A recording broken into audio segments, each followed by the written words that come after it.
welcome to the last installment of our Winter Botany course, our do-it-yourself Winter Botany course. I hope you enjoy it. I hope you've enjoyed it so far. I hope you enjoy this last installment.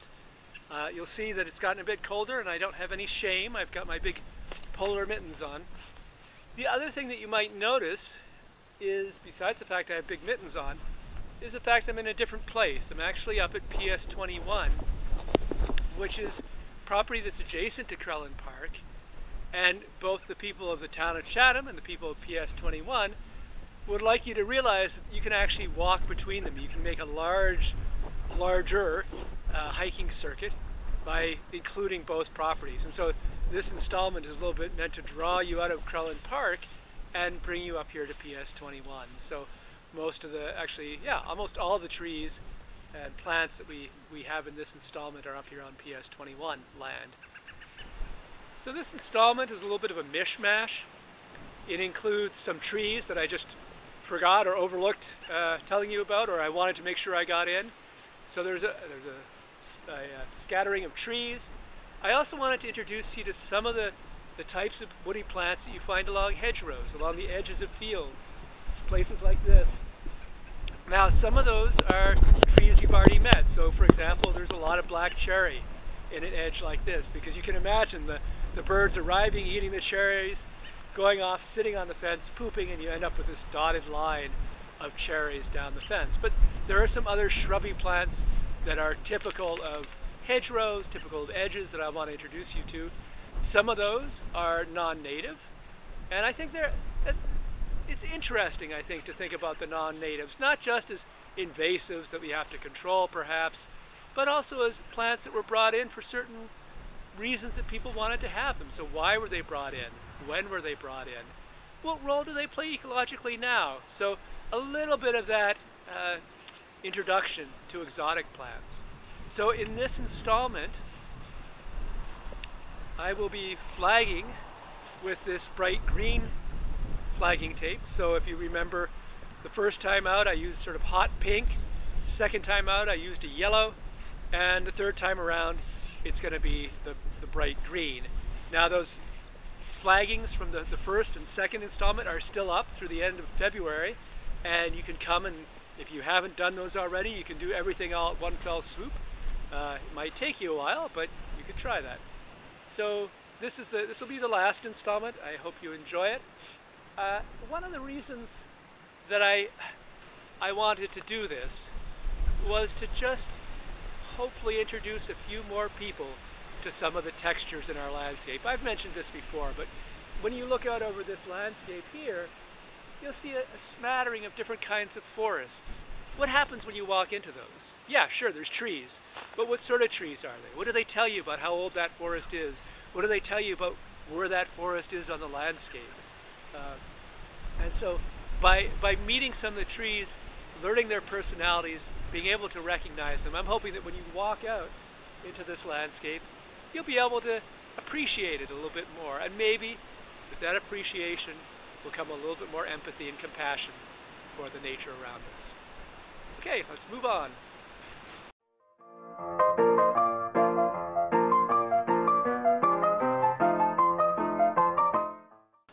So one of the things about doing the last installment is that I feel inspired to keep adding things, because I keep seeing a tree and I think, oh, I didn't tell them about that one, so I better tell them about that one. And so this is one that I do want to tell you about. We'll see if it makes the cut. This is Staghorn Sumach, and it's really a typical small tree of certain landscapes. It tends to be along edges, places that have been open and grown up. It's a very quickly growing tree. It doesn't seem to live very long. It quickly will collapse. But it is one that you see commonly in certain areas. Now, aside from the size and the location, one of the best characteristics for identifying Staghorn Sumach are its fruits. So it has clusters, elongate clusters of red, hairy fruits that are held on the tip of the branches. And we really have no other shrub or tree that has anything similar to that. Now, Staghorn Sumach is one of the species that has male and female trees as separate individuals. And so only the female trees will have the fruits on them, the males will not. And you might come across one that has no fruit and you're wondering what it is. You know, if you think it might be sumac, look around, because sumac usually occurs in clusters. So if you do happen to see a male, there's a pretty good chance you might be able to find a female nearby. Now another characteristic of sumac, that's Staghorn Sumach, that is good, is that I said its branches are quite stocky. It kind of reminds one a little bit of ash in the stoutness of the branches. Now ash is opposite, Staghorn Sumach is alternate, so you shouldn't confuse them. But it does have that same stockiness. And Staghorn Sumach gets its name from the fact that its branches, the tips of its branches, look a bit like the young antlers of a deer when it's in velvet. So they're covered by quite a thick down, and that gives them that appearance of being a staghorn, the antler of a stag or a buck. There is a smooth sumac in the area that also occurs here. We don't see it very often. It does not have that fuzz on it. The last thing I just wanted to mention with sumac is that there are certain plants that people used historically for trying to treat intermittent fevers or ague, the malaria. And Staghorn Sumach is actually one of those. It has a fairly long and I think well respected medicinal history, and its use as a quinine substitute was one of those reasons for that.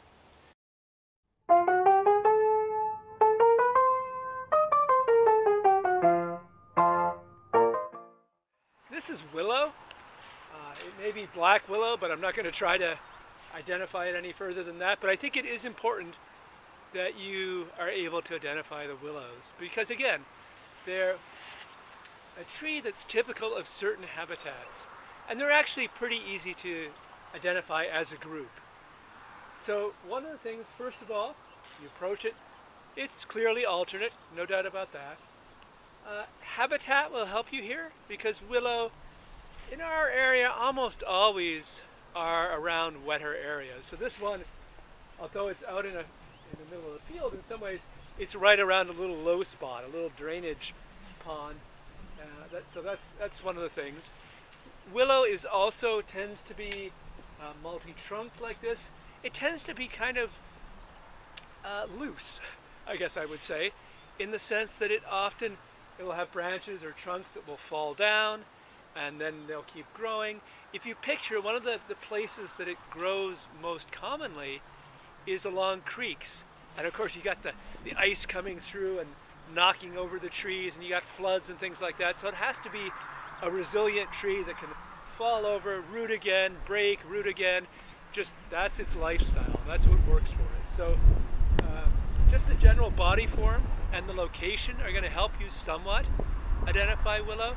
But then really look at the buds, and the buds are unique amongst our trees. Now, again, this is one of those places where you're going to have to come up with an analogy that works for you, but I think they look a little bit like bedroom slippers.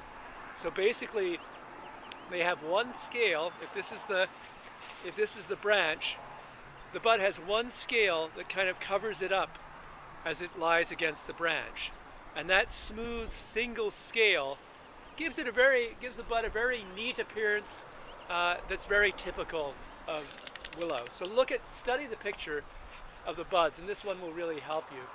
The twigs will tend to be, sometimes they're colored a little bit of a tinge of red to them, sometimes a little bit of green.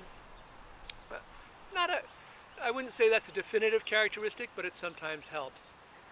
Willow has a variety of uses, as you probably have heard. Aspirin is actually derived from salicylic acid, which can be found in willows.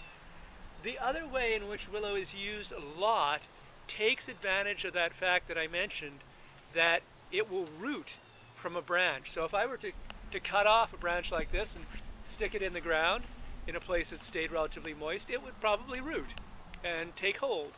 And so that type of behavior has made it a popular tree for stabilizing banks, for example. So people will actually put in some logs, put in some structural foundations in a way along a bank, and then they'll plant just twigs of willow along that, or they will use fascicles, you know, clusters, groups of branches, and they will embed those in the bank, and then over time those will take root and will stabilize that bank.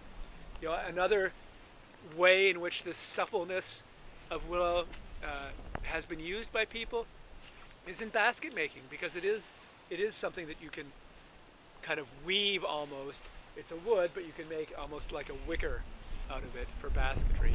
So willow, it's a good group to know. There are a variety of different species. Our only native tree species, as I understand it, is black willow, but we have some non-natives too. So I'm not going to try to claim I know exactly what species this is, but it's certainly a willow. Look out too for the smaller willows. So there's a variety of different species that are called pussy willows, but we have several different willows that occur, you know, don't get to be big trees, but occur just as shrubs. But again, that bud will be characteristic, and also the location, the watery location.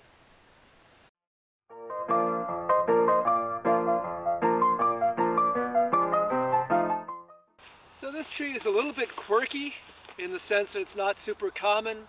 We tend to find it scattered through hedgerows, but it's got a neat history, and so I thought I would introduce it. This is white mulberry. Now, one of the things you notice immediately, perhaps, as I hope, as you look at this, is that in between the ridges of this bark, there's kind of this golden hue. And while it's subtle, it is a characteristic of mulberry. So when you see a bark that has this light golden, it almost looks like something has dusted it with pollen down in these cracks. That's typical of mulberry. Mulberry buds are, I would say, not super distinct, but they're little stubby buds, a bit reminiscent of elm, but not usually quite as large or quite as prominent, quite, as I said, quite small. The branching pattern, while they're not spur shoots, really, the mulberries do have lots of little twigs on their branches, which tends to give it a somewhat scraggly appearance, perhaps. Lots of these little twisting twigs that are typical of mulberry. But this is really a tree in some ways where you eliminate what it isn't.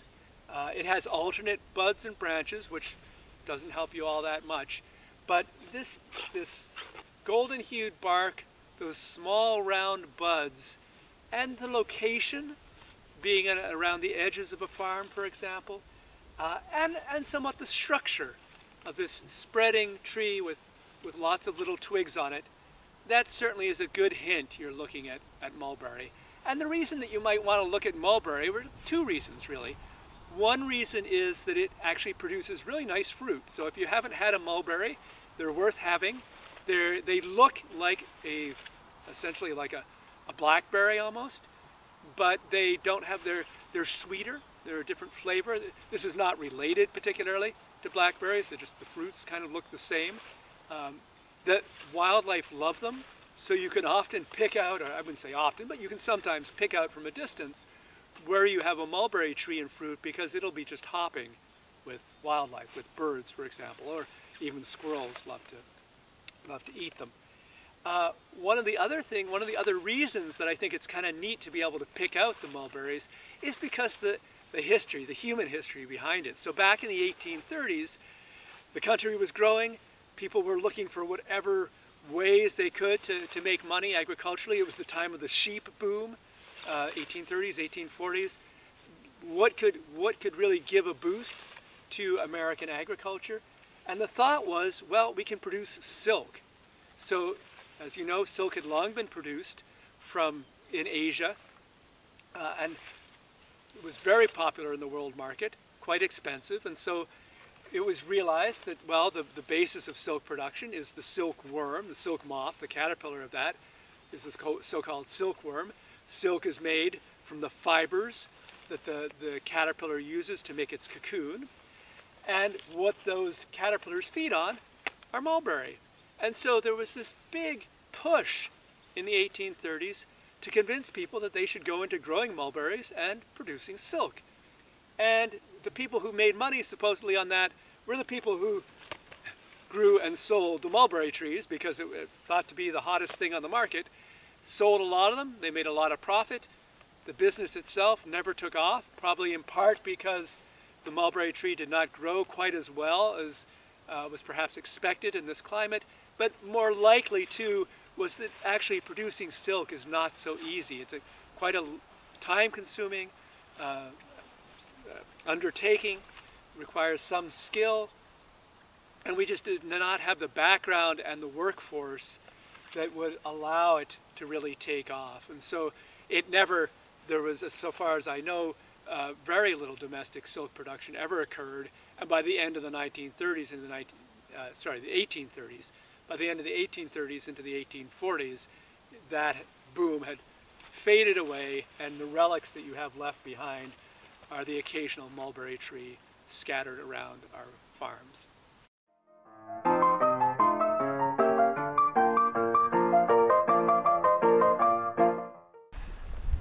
I would be remiss if I did not introduce you to at least one species of hickory.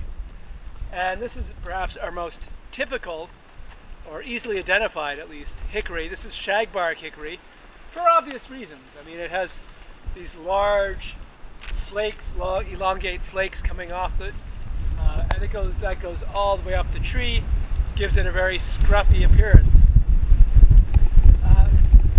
There's really no other tree that we have that has quite that same bark, but I should caution you that I've seen sugar maple, very old mature sugar maple sometimes, that have bark that's equally flaky. Or not quite, maybe not quite this flaky, but that approaches it, and I've done a double take.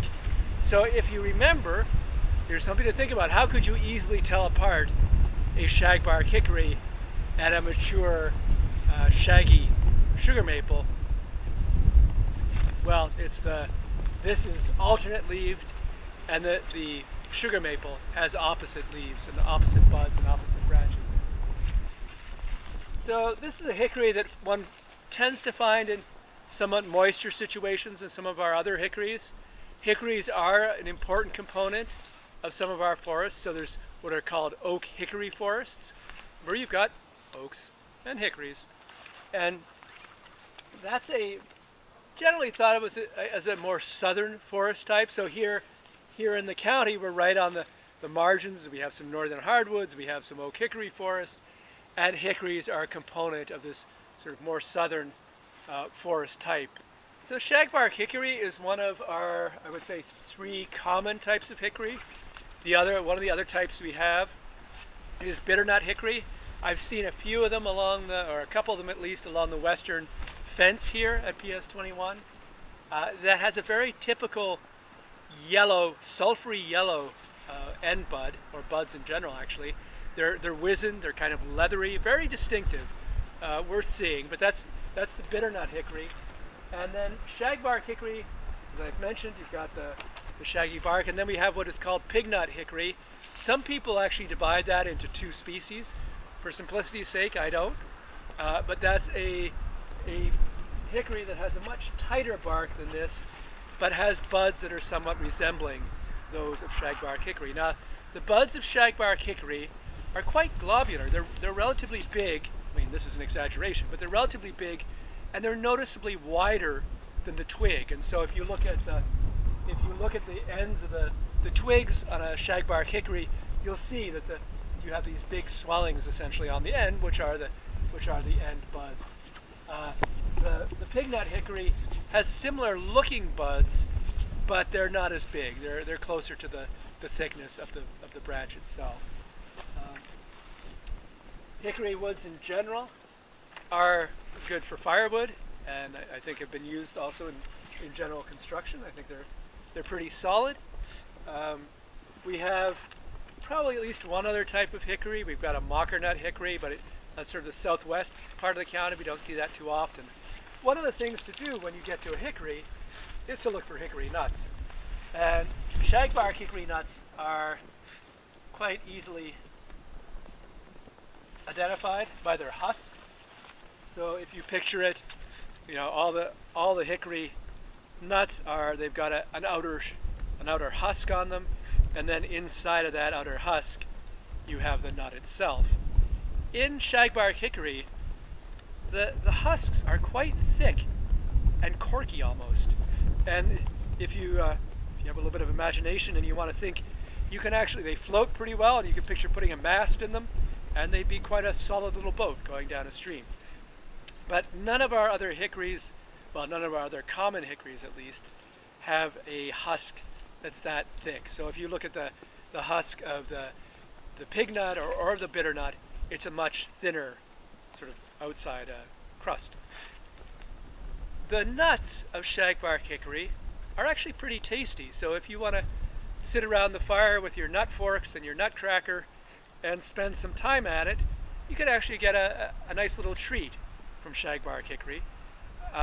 They're not as meaty or fleshy as, say, a walnut, and so it takes your work per payoff is a little bit higher. It takes a little bit more work.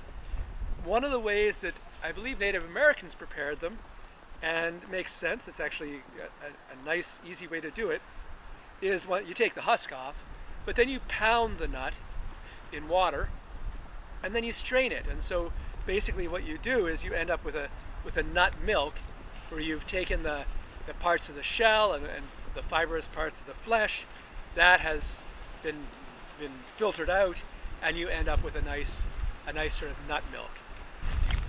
One of the things that I would like to mention too, with these trees that have the flaky bark, and that can be Shagbark Hickory, or as I said, some of those mature maples, for example, is actually apparently where some bats will roost during summer, is they actually during the day will go up underneath one of these shags and they'll sleep there.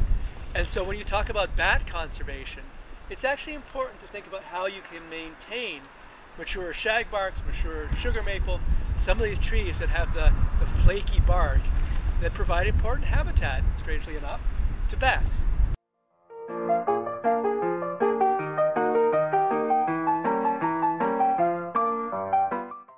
So this is a tree that is actually quite common down in Crellin Park, and I went back and forth about it, introducing it earlier, but it's a little bit nondescript, and so it actually helps that you have familiarized yourselves with some of the more conspicuous trees, and then you can perhaps recognize this a little bit more quickly.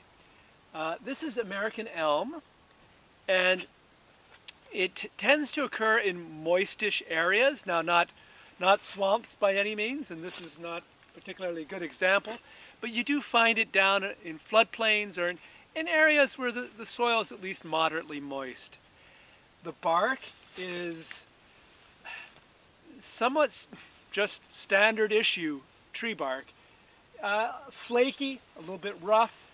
One of the things though that will be important is that when you take a bit of it, you take off a flake and you break it and you look at it head on like that, is you'll see it has what we call Oreo cookie layer effect. In other words, there's sort of the white cream in between the chocolate layers.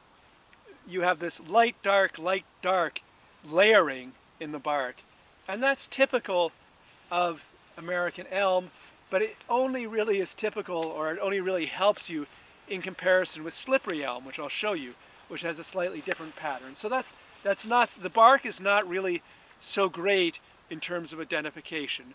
But what is going to help you are the buds, and it's alternate budded, alternate branched. Okay, that's not all that helpful on its own. But when you look at, and you'll see an image here, but when you look at the buds, it kind of looks like they were put on a bit quick, a bit sloppy almost, in the sense that the end bud is usually kind of bent over. It's almost as if somebody tried to stick it on straight and then, oh, sorry, I got a bit dented. So the end bud is kind of always at an angle. And then if you look at the side buds, the lateral buds going up and down the twig, look at where the leaf scar is. Now the leaf scar is usually a lighter area. It's where the base of the leaf originally was, and then the leaf fell off and left what is called the leaf scar. It's usually kind of a roundish little opening on the side of the twig. And the lateral buds, the side buds, are above that. But in elm, they're kind of off to one side. It's sort of like, well, somebody just stuck them on real quick and didn't really try to center them. So the end bud is bent, the side buds are off to one side. And that's actually very good, very typical of elm, and will help you identify it. So it's a tree where really you do need to go and take a look at those buds. Now, when it's open grown, i.e. when it's not growing in a forest, it tends to have a typical shape too, what they call a vase shape, meaning that the base is relatively compact, but then as you go up higher, it sort of spreads out in the shape of a vase.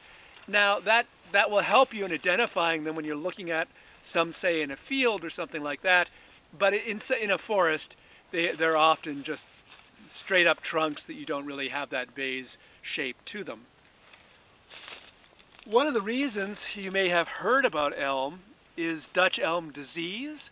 So Dutch elm disease, came through probably about 50 years ago or so, and really wiped out a lot of elm, killed a lot of elm. It's a fungus that occurs and will kill the tree. Now, it has not gotten rid of all elm. I think part of what happened was that those elms in cities were maybe especially susceptible, and we used to have a lot of elm planted along city streets. Many of those died, and so the elm that people were familiar with quickly disappeared. But still, if you go and you look along stream edges in the area, or even here along fence rows, you'll still very regularly find elm, and you often find elm dying. So it's not that they're all healthy, but it seems like they're able to persist to some degree. So that's American elm, quite a common tree, a little bit hard to identify.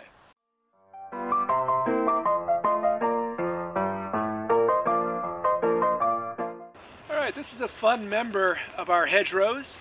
This is hawthorn. And hawthorn is a native plant.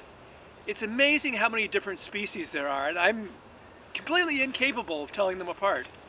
But we had a botanist come to Hawthorn Valley Farm where I work, and he identified at least 10 species along the hedgerows and in the fields of Hawthorn Valley. So it's quite a speciose genus or group.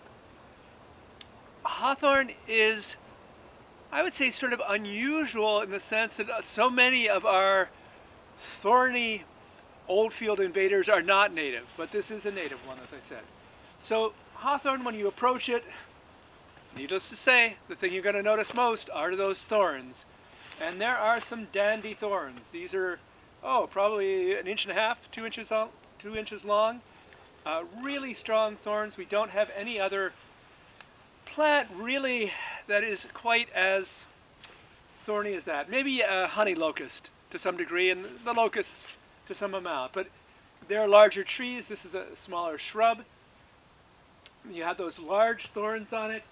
You've got a bark that's a little bit shaggy. It's somewhat reminiscent of hop hornbeam, the one that I said has the French fry bark, but it's shaggy and a little bit strippy.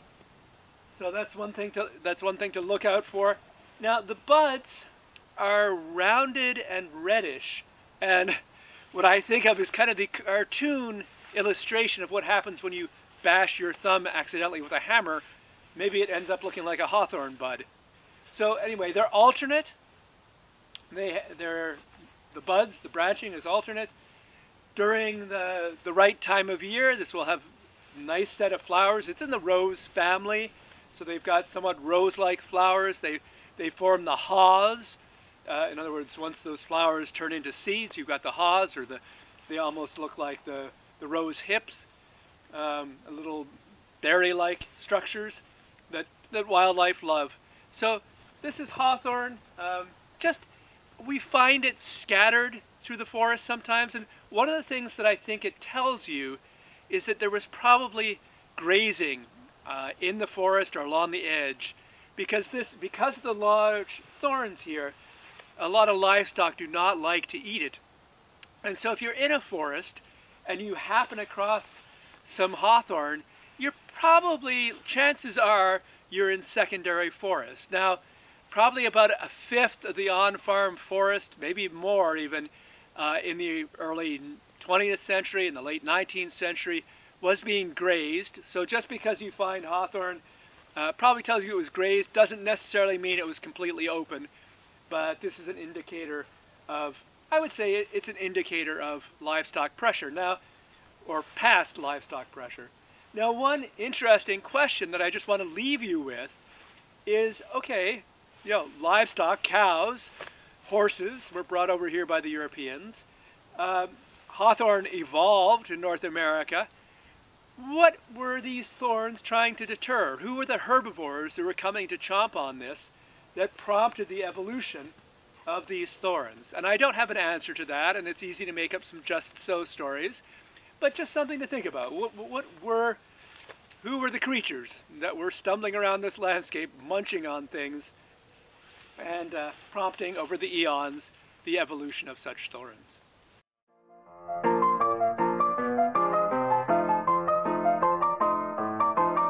So here's another resident of our hedgerows, and you'll find it at forest edges as well.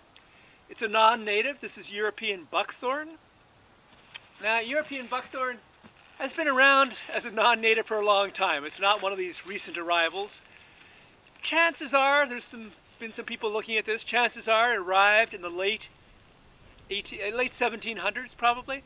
And I'll explain to you a little bit why it might have arrived later.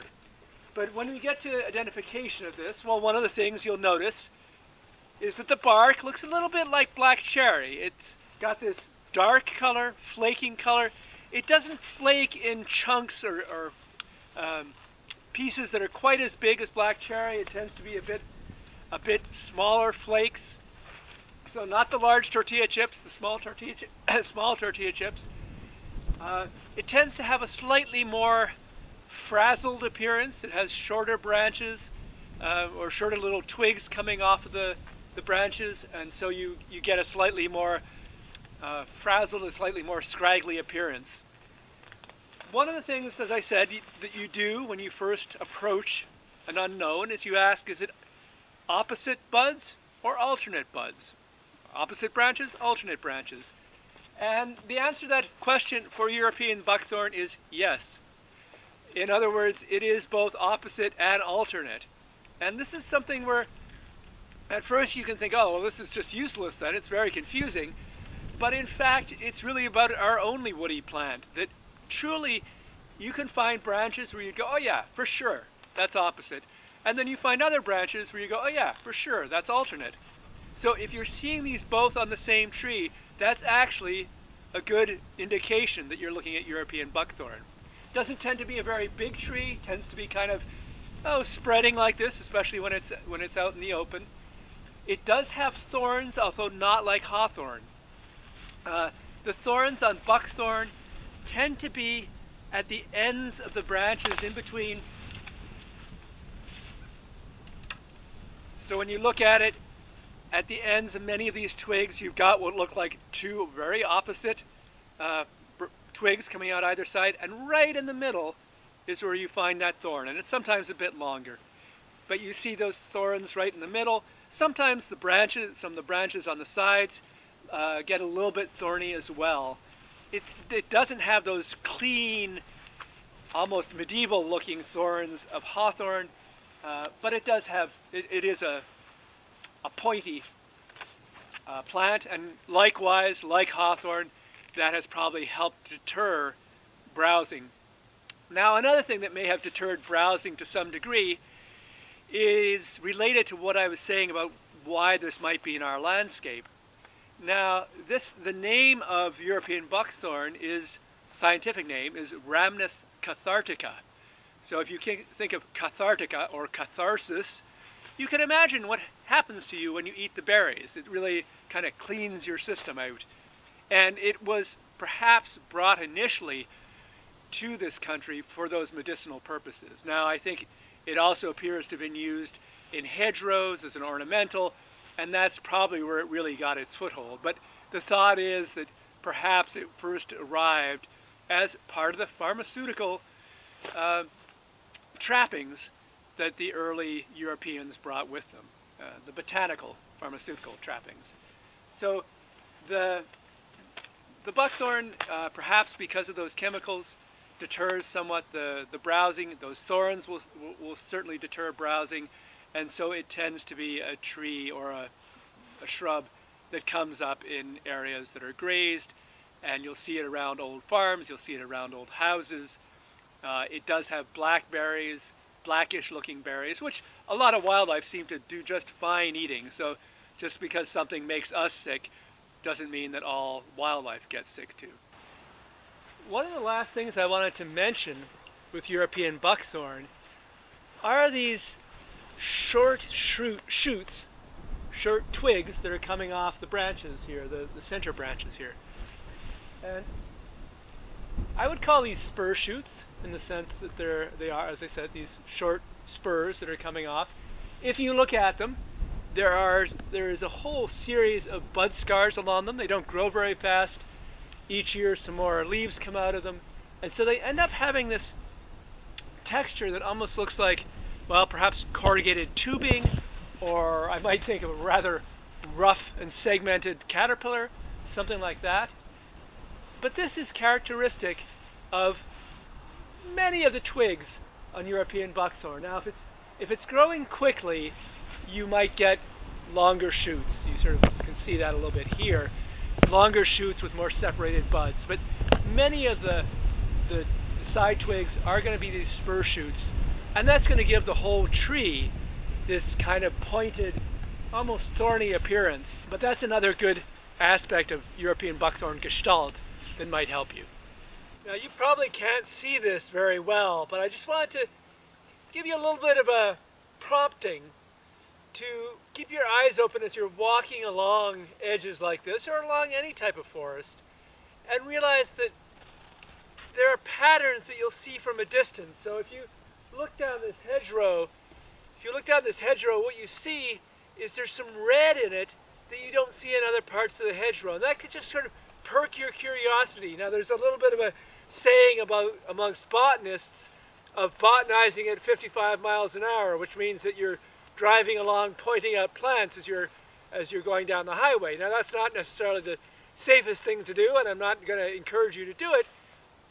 But if you're walking through a landscape like this, certainly keep your eyes open and don't only look at what's up close, but look for the patterns that you see farther in the landscape. And so we're going to go and explore that slightly reddish bush that's in the distance behind me.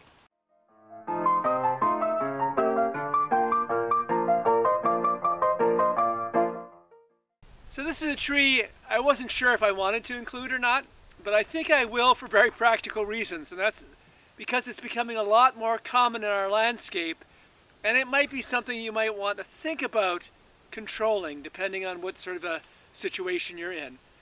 But this tree is Toringo Crabapple, and it is one of the fruit trees, and I don't really want to get into fruit trees because there's such a variety. You have the pears, you have the apples, you have the peaches, you have the plums, and then you've got the different sorts actually within each of those. And so I'm not going to get into that. That's over my head in terms of what I'm able to do for identification in winter, except this is one that I think you really should become familiar with.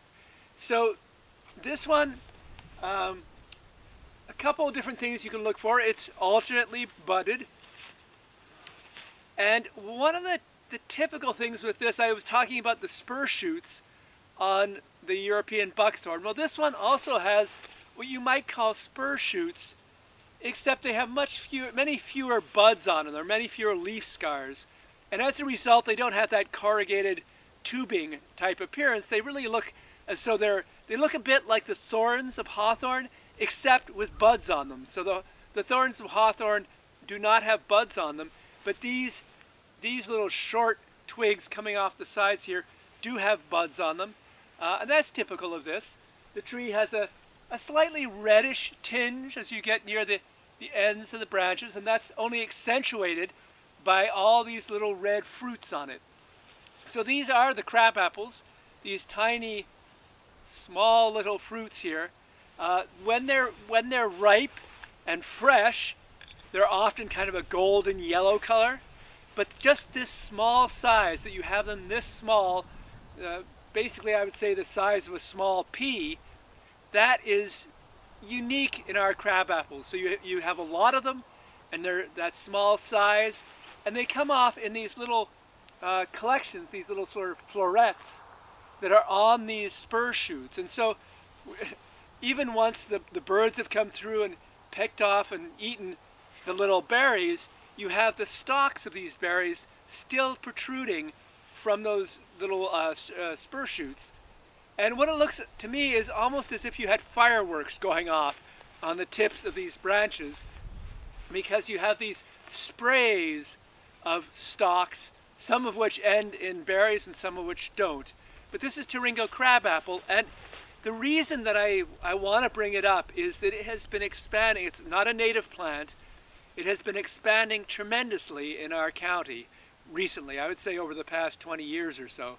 And if I look out over this field, you can't see it, but as I'm looking out over this old field, many of these trees that I see in that field are Toringo Crabapple, because you can imagine the birds love to come and eat these berries, and then what do? They fly out over the fields and they poop, and then more of them come up. And so this tree can certainly become very dominant, very common in an old field situation. Now, it's here to stay. I don't propose that we try to eradicate it from the county. And certainly wildlife love to eat it, love to eat the berries in any case. So I'm not saying it's a great bane necessarily.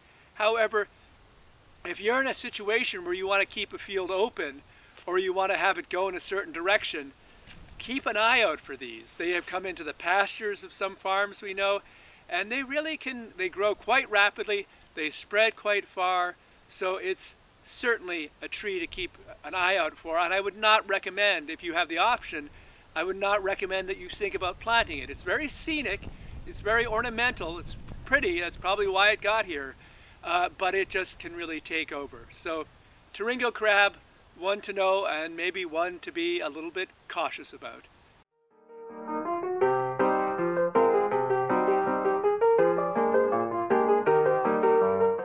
So I realize that this is probably rather frustrating for you. You just see me waving at all this gray thicket. But it is really what it looks like. It looks like gray thicket. And this is an important one to learn. This is gray dogwood.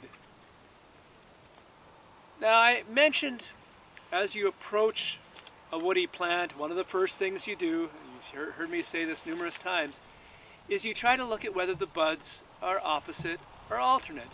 And here's one where indeed they are clearly opposite. So this is one of the shrubs that has clear opposite buds, opposite branches.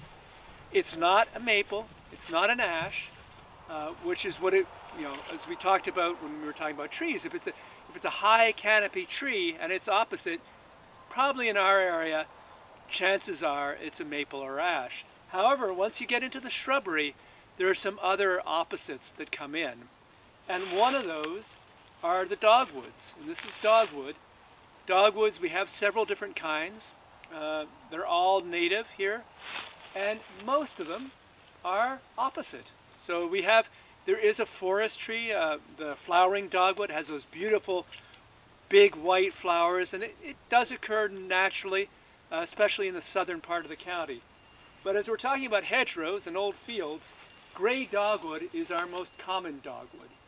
And it is somewhat nondescript, admittedly, has a gray bark, but what you want to start looking for are these fine twigs with the opposite branching.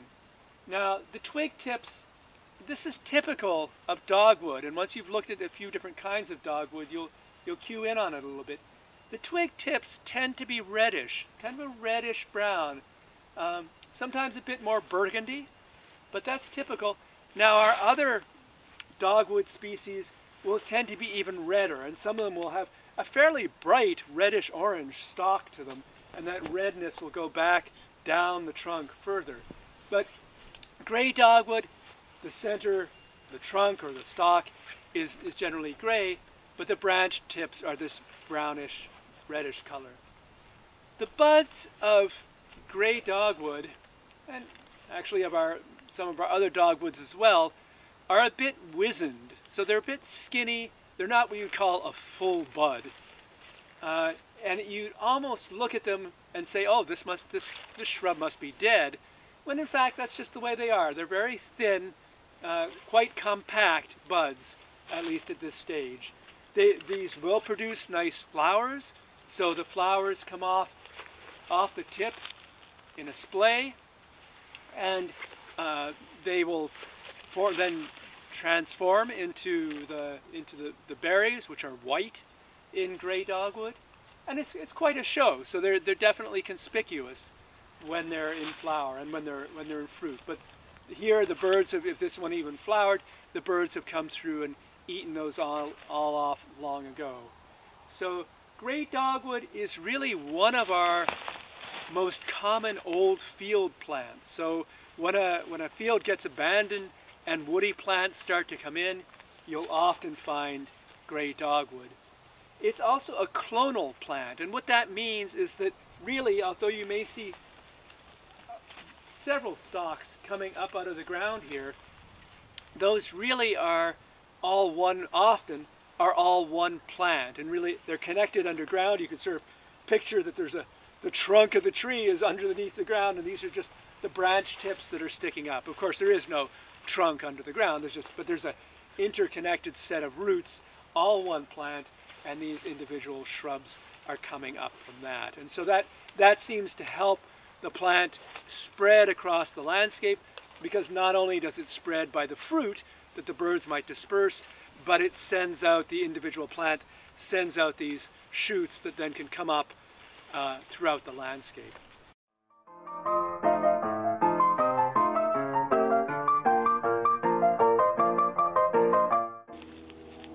So if we're going to get into hedgerows, here's a plant that you probably should get familiar with, and this is Multiflora Rose.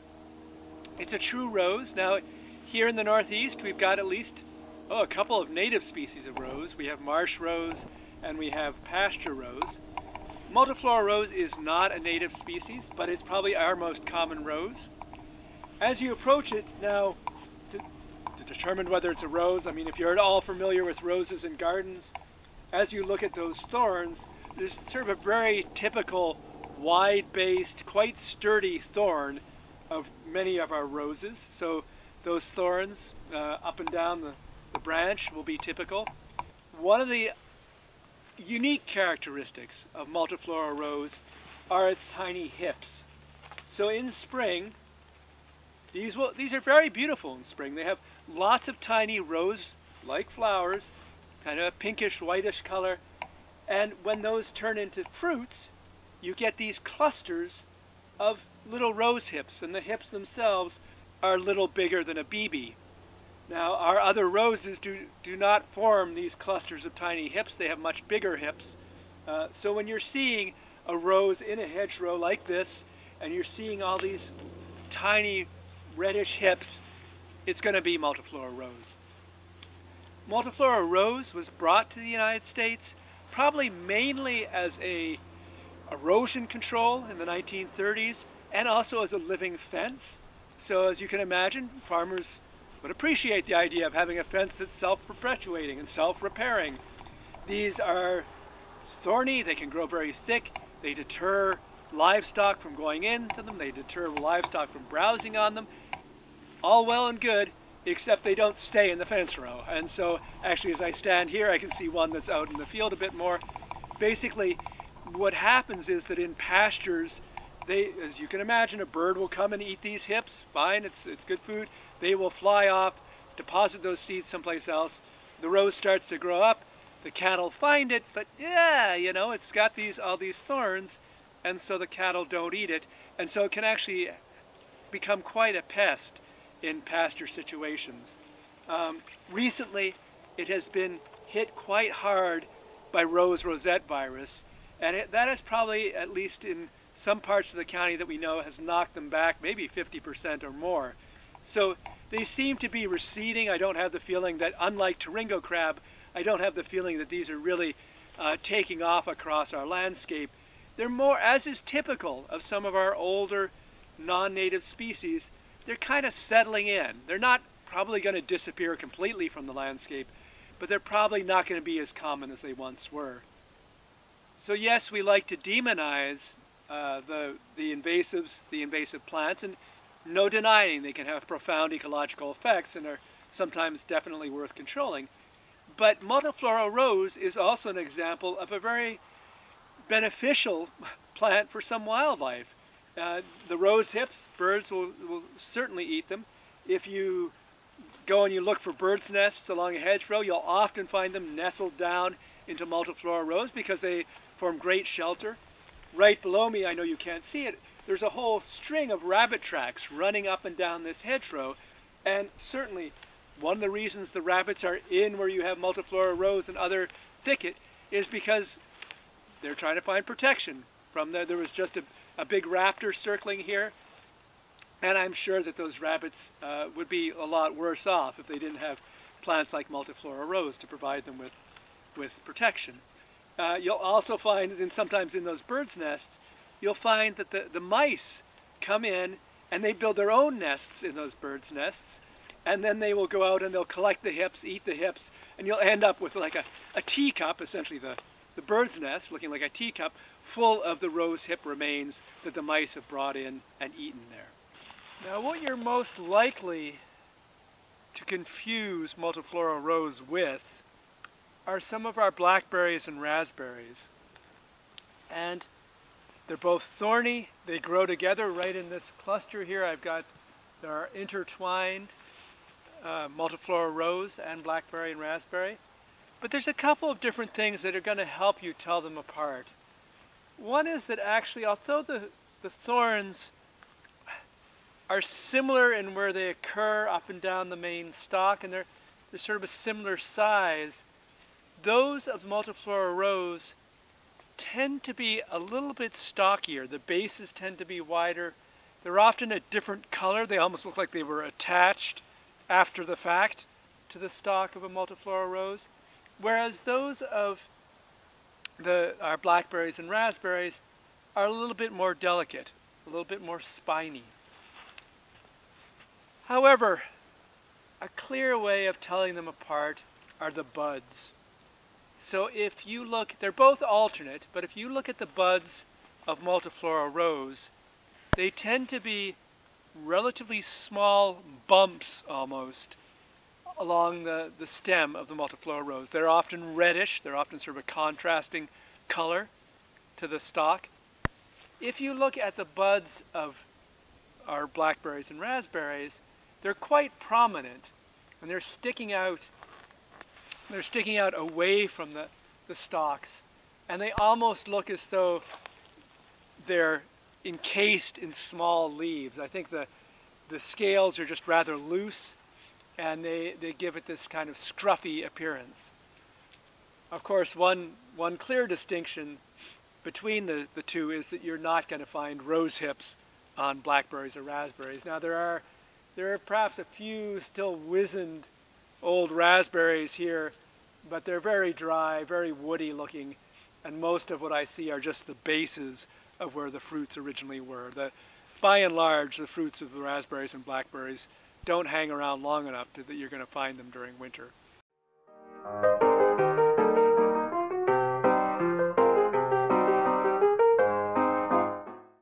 Okay, if I were to say that you were going to get a bonus tree, this would be it. Because this is a tree that I would not say is terribly common in our landscape, but I get excited when I see it because it's one of the native species that you just don't see all that often.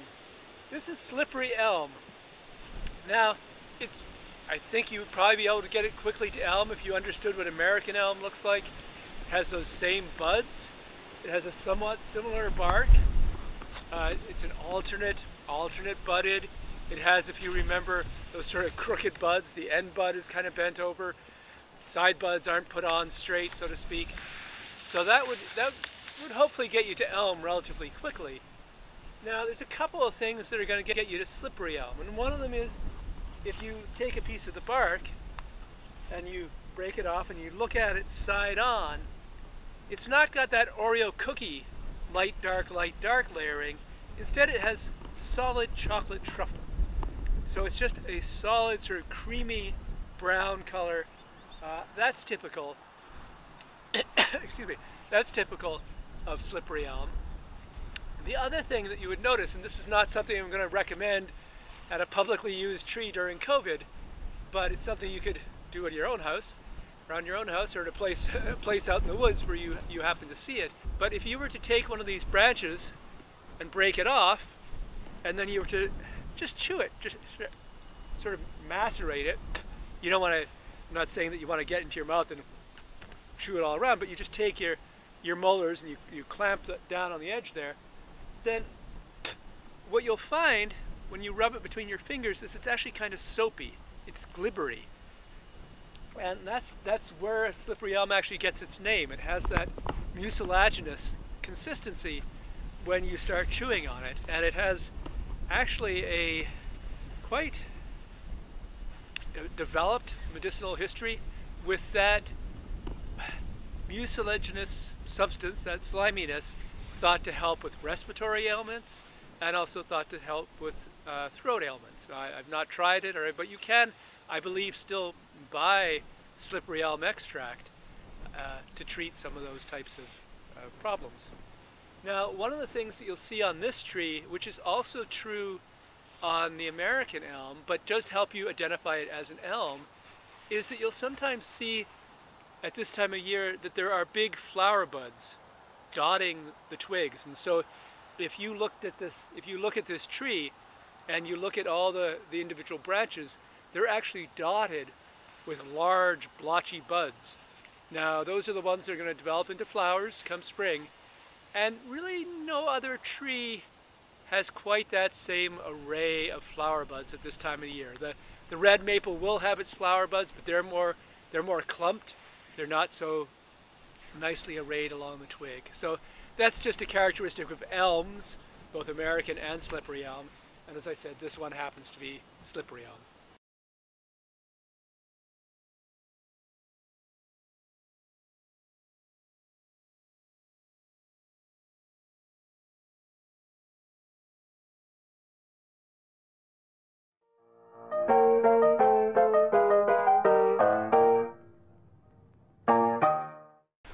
So I told you I was perhaps being a little spontaneous in this last installment, and this was actually one that I hadn't planned to include, but I was walking by it and I thought, this is a nice one to end on. It's fun. This is witch-hazel. So witch-hazel is really usually a shrub or a small tree of, I would say, often maple forests, northern hardwoods forests. Doesn't tend to be so much in secondary fields, secondary forests, where a forest has come up in an old field.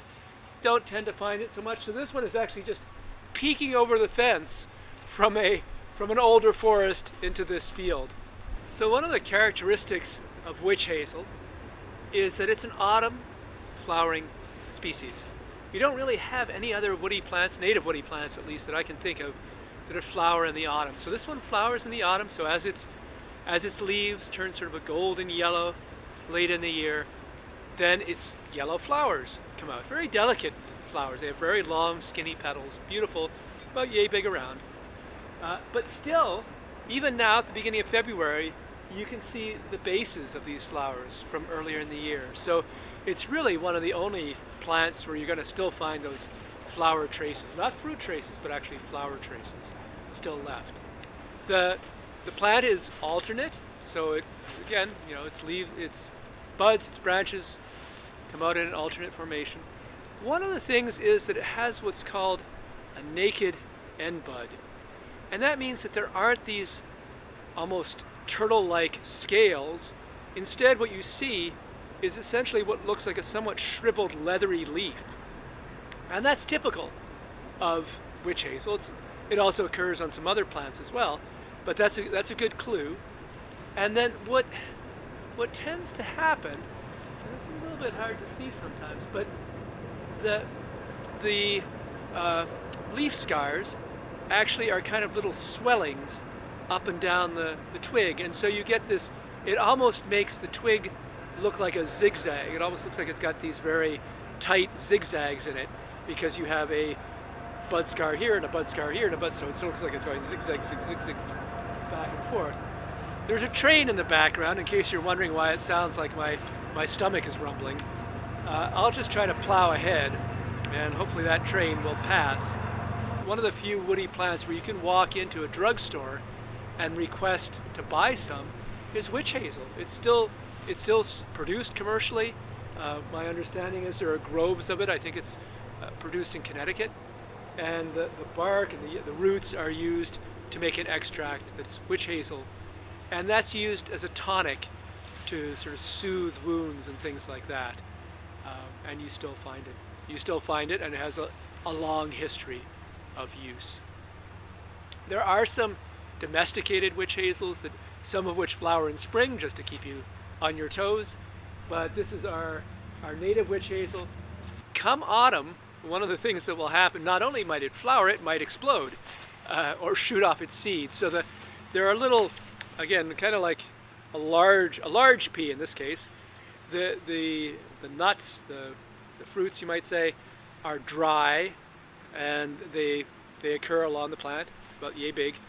And in fall, what happens is that as they actually dry out, they open, and at some point they snap open, and that will shoot the seeds from inside out across the landscape, or if you're inside across a room. And I have kept them inside, and I have occasionally, as I recall, heard them shooting across a small space, or at least have found the seeds scattered over quite a large area. So this is actually I would say almost an explosive dispersal strategy that witch-hazel has. Again, small bush, rich woods, a good one to know, because you'll run into it regularly in certain areas. So that's actually the end of our course. Come here, Dilly. Come here. Yeah. So, oh, there you go. So Delly's been with me on this outing, which is why I've been a little bit distracted sometimes, because I see her running off and I'm wondering if she's getting into trouble. But she's been a good companion. Okay, I hope you enjoyed this, and if you have any questions or anything, don't hesitate to get in touch. If you have any suggestions about how we could do this better in the future, let me know.